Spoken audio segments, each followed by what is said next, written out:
Once we've lived enough years, we notice that there are lots of different kinds of Thanksgivings that we can have. Some of them are incredibly joyful, and others are different. I've heard several stories from people who said they've been at a Thanksgiving gathering where one person at the table has asked another one to marry them and has witnessed the engagement happen right there. So that's a Thanksgiving you'd never forget. I know that tonight Mandy Connors is celebrating a birthday. She's with us.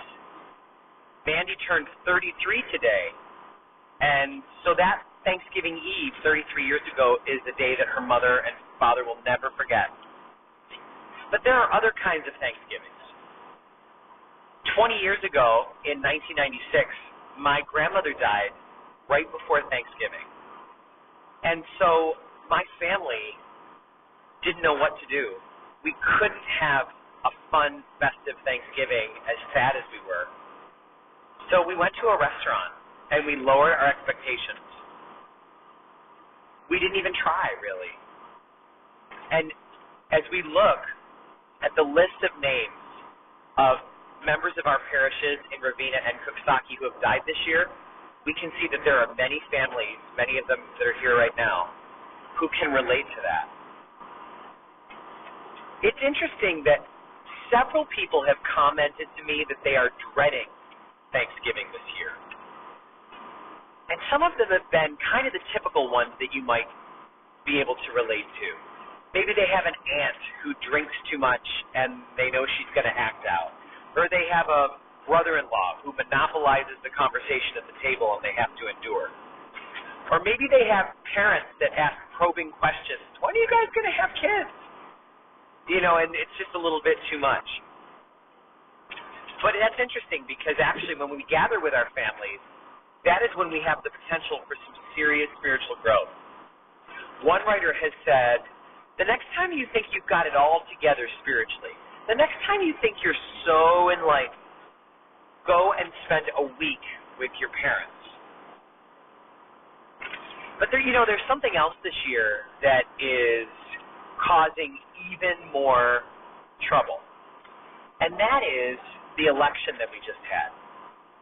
I have had several people say to me that they are dreading Thanksgiving because of the election, because they know that there are family members who are going to be at the table who voted differently than they do, and they're going to experience division and tension. We're living in a time when our country is experiencing a lot of division, and that goes right into our families, too. There is a good chance that politics or some other topic of discussion is going to come up that you do not want to talk about. But Thanksgiving has always been this way. Thanksgiving is a fragile holiday. And it's been that way since the beginning because it's based on connection. It's based on the connection between people.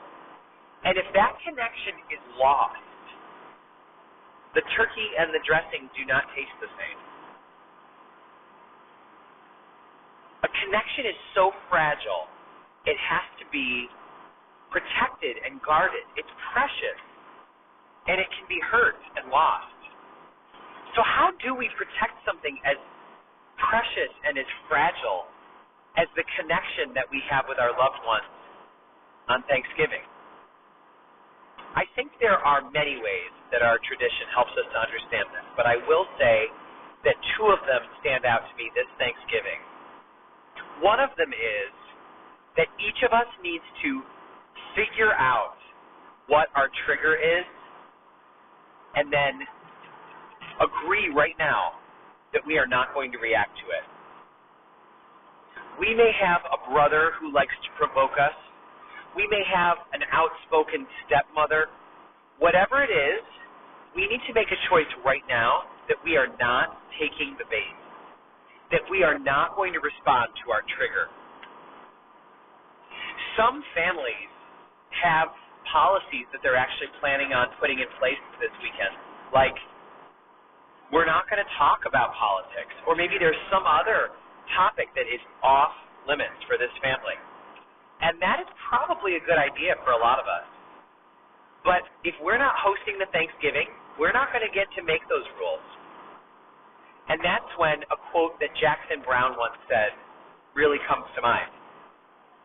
It's that when we have good manners, we need to understand that part of that is putting up with other people's bad manners.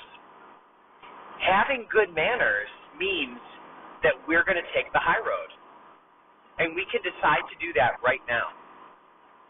It's almost like living in a neighborhood.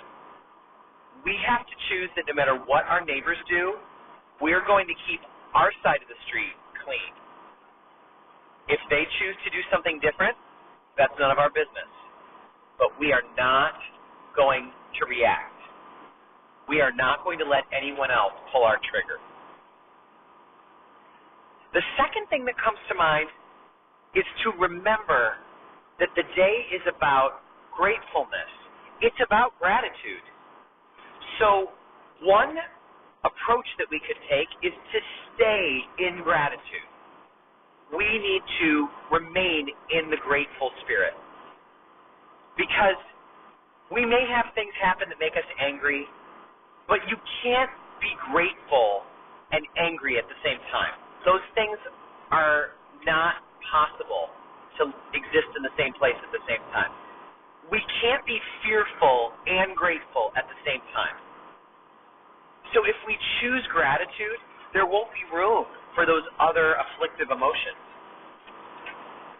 One of the ways we could think about going into the day is to imagine that we are like a metal detector, and we are seeking out things that make us grateful.